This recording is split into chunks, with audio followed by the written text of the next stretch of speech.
I am divorcing you to marry the boss's daughter. Get out now. My husband came home from work and slammed down a completed divorce application form on the table. We had just had our first child and I thought we were building a life together. But my husband threw these unbelievable words at me. I'm going to be the next CEO. No hard feelings. Unable to comprehend what he just said, I hugged our 3-month-old daughter and stood in disbelief. Before we knew it, he had kicked us out of the house. Outside, it was pitch black, and a cold wind was blowing like a storm. Unlock the door, please. I banged on the door several times, but my husband didn't come out. I was left holding my young daughter at a complete loss for what to do. My name is Jessica. I'm 27 years old. My mom divorced when I was little and raised me by herself. Just when I was planning to take care of her in return, she got seriously ill and passed away 3 years ago. Around that time, George, a co-worker 3 years my senior, was always there to support me through the tough times. Eventually, we started dating and got married 2 years ago. But then, just when I thought we would start a warm family life, my husband betrayed me. With no parents or friends to rely on, all I could do was wander a dark path, clutching my young child and my anxious heart. Then I started recalling my husband's recent suspicious behavior. It began 6 months ago. He suddenly said he was getting busier at work and started going on frequent business trips. Even on his days off, he said he had to go out for work golf. Make sure to lay out my new golf attire. Shine my shoes and golf clubs. You're golfing again? Why don't we spend the day off together? Golf is part of my job. Besides, being with you doesn't benefit me at all. Just be quiet and do as you're told. He never used to talk to me like that. Even when I argued, he wouldn't listen to me. I started to worry as my belly grew larger with our child. But once the baby is born, he will return to the kind person he used to be. I spend my days dreaming of a bright future for our family of 3 and praying for the growth of our unborn child. About a month after I gave birth, things changed. My husband began to scrutinize my struggling face. You were never a beauty, but you have aged even more after giving birth. You really are unattractive. I have to take care of the baby and the house. I don't have time for beauty care. That's just an excuse. Ugh. Why did I marry a poor and unattractive woman? The only saving grace was your cooking, and I'm tired of that too. Unable to argue back due to exhaustion, my husband told me he didn't even want to be in the same room with me and locked himself in the bedroom. Since then, I have been sleeping on the living room couch while taking care of our daughter. It's tough now, but things will get better once we have a bit more room to breathe. I just need to hang in there. I believed that someday we would laugh about these days. But then one night, I overheard my husband on the phone after coming home late. Just broke up with you and you're calling already? That's cute. Listening in, it seemed like he was talking to someone he had been on a date with. I confronted him and he quickly ended the call. What are you doing on the phone so late? What? Stop eavesdropping. He shoved his phone into his pocket as if he were a child hiding something. His behavior was just like that of a child who's done something wrong and is trying to hide it. Would you be talking at this hour if it was someone from work? God, you're so annoying. I really got tricked by you. I married you thinking you had money. But you have none. Just like that, he started spilling the shocking truth. I married you for your dead mother's inheritance, you know? What? I never loved you. You are not good looking at all. That's why I'm marrying the daughter of the guy who owns the restaurant chain I work for. She's young and beautiful, unlike you. Caught off guard by his sudden revelation, my husband continued, I have already filled out the divorce papers. Grab them and get out. Now. I stared at the pre-filled divorce papers in disbelief. I was at a loss for words. Wait, This has to be a lie, right? I wouldn't joke about something like this. I proposed to the boss's daughter today and she said yes. So, we're done. Are you serious? You can't just divorce me like this. Explain yourself. All those business trips, all those golf outings, all lies. I've been dating her. I'm going to take over her father's business and become the next CEO. No hard feelings. I felt as if I had been struck by a hammer.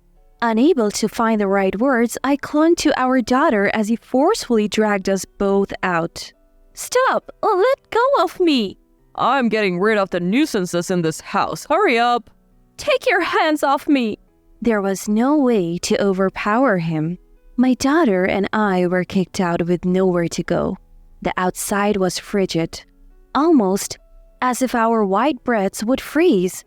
Unlock the door, please, George! I knocked and rang the bell multiple times, but he never opened the door. I felt utterly lost, holding my young daughter in my arms. I can't let her freeze. I need to find some shelter. The warmth of the baby cradled in my arms was the only thing giving me strength. I had no time to even grab my phone, let alone make a call. But when I checked my apron pocket, I found my wallet stuffed with $30 from my earlier shopping. With a bit of hesitation, I walked into a small hotel I happened upon and asked the elderly couple at the front desk, "How much is a room for the night?" The room cost $50, way more than I had on me. As I was about to leave, the elderly couple asked what had brought me here. The moment I opened my mouth to explain, tears started flowing. They sat me by their warm fireplace and comforted me. After hearing my story, they let me stay for just the $30 I had and even fed me a warm meal. They even provided diapers for my daughter. The next day, while heading home to talk things out with my husband, his car drove past me with another woman in the passenger seat. Rushing home, his car was nowhere to be found. Not only that, the house was locked and I couldn't get in. I had no choice but to wait for him in the cold garage. When he finally returned in the evening, he ignored me entirely, and I was turned away again. In the end, he gave me a meager severance and divorce papers. And that was it. Soon after, I heard he had remarried, this time to his boss's daughter. Still, something nagged at me. The woman in the passenger seat.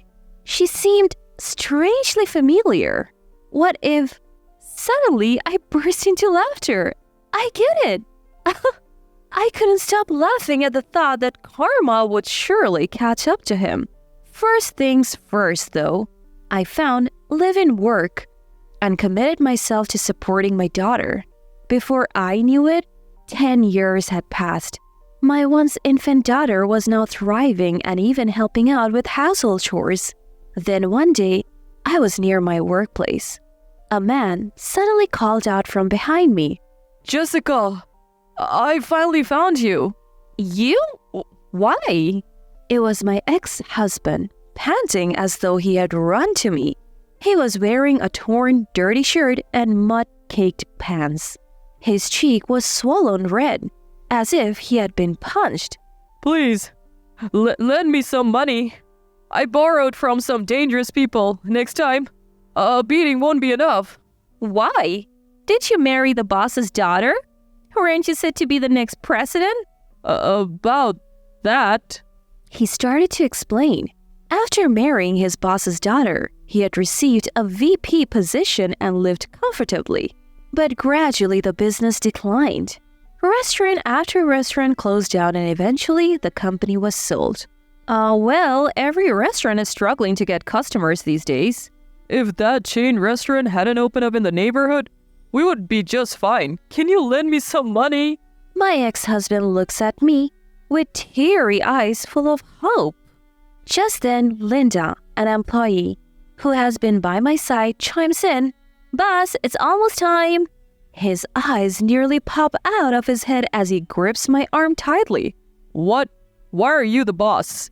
Ignoring the pitiful tone of my ex-husband, I shake off his hand and he steps in front of me. "What's going on? Explain." His eyes looked almost bloodshot. I could have walked away, but memories of past hardships surged within me. Maybe now's my chance to get back at this man who left me and my daughter. With my emotions in check, I calmly explained how I climbed the corporate ladder. After he kicked me out, an elderly couple let me stay at their hotel when I only had $30 to my name. I started working and living there. The food I made for them every day was well received, so I honed my culinary skills and took over the cooking duties at the hotel. Soon, my cooking became a hit and the hotel became known as a comforting place with delicious food, attracting more guests. The elderly couple, having no heirs, asked me to take over the hotel. I was hesitant because I had no experience in management, but I decided to accept their offer to repay their kindness. What do you know about running a business? I have attended seminars and spent sleepless nights studying hard. Now I own not just the hotel but 10 restaurants across the country known for their delicious food. I have even started getting featured on TV and in magazines. What could it be? My ex-husband glares at me as if he's realized something. Was the restaurant next to mine one of yours? Come to think of it, one of my outlets might be right next to the restaurant run by my ex-husband's father-in-law. I always wanted to succeed and get my revenge on him, but it seems like I've been cornering him without even realizing it. Oh, is that your restaurant? What a small world. You knew, didn't you? I'll sue you for business interference. We are running our business fair and square. Who do you think you're hurting by saying that? After all, his restaurant has been on the decline for years, using subpar ingredients and receiving poor reviews for taste. We have always worked hard to offer fresh, delicious food to as many people as possible. If you try to cut corners because ingredient prices were rising, it backfired. You can't fool a customer's taste buds. Unable to retort, my ex-husband blocked my way as I was about to leave. Let's forget about the past and move on. I forgive you. Let's get back together. I don't need your forgiveness. How could you say that while you're still married? She's not a wealthy CEO's daughter anymore. I'll divorce her right now. Besides, she's a huge liar. Oh, you mean her good looks are due to plastic surgery? What? How do you know that? She was my classmate. I recognized her when I saw her in his car before. She had changed dramatically since our student days, surprising everyone at our reunion. Why didn't you tell me? I was shocked when I saw her old pictures. I put up with it because she had money, but if she's poor and ugly, I don't need her anymore. Let's start over. I was utterly disgusted by my self-centered ex-husband. It's obvious he's counting on my money. You were happy to leave your ugly wife, remember? And you even abandoned our young daughter. Why would I ever forgive you? Turning my back to him, I walked away and entered my office building. Unable to let go, he followed me and started yelling in the lobby. Don't abandon me! This is my workplace. If you disrupt it, I'll call the police. Don't be so cold. We were a good couple, weren't we? Stop kidding yourself. If you show up again, I won't hold back. He was escorted out by a large security guard and sat defeated on the curb. In the end, he divorced a woman who was a CEO's daughter. He later found work as a live-in janitor at a friend's office. Hopefully, he'll regret his past as he moves on with his life. It would be nice if he could polish his soul along with the floors. Meanwhile, I'm thriving in my career. We now even provide childcare facilities at work, offering jobs to single mothers like I was back then. My daughter says she wants to become a businesswoman like me and is currently studying. I am really looking forward to that day.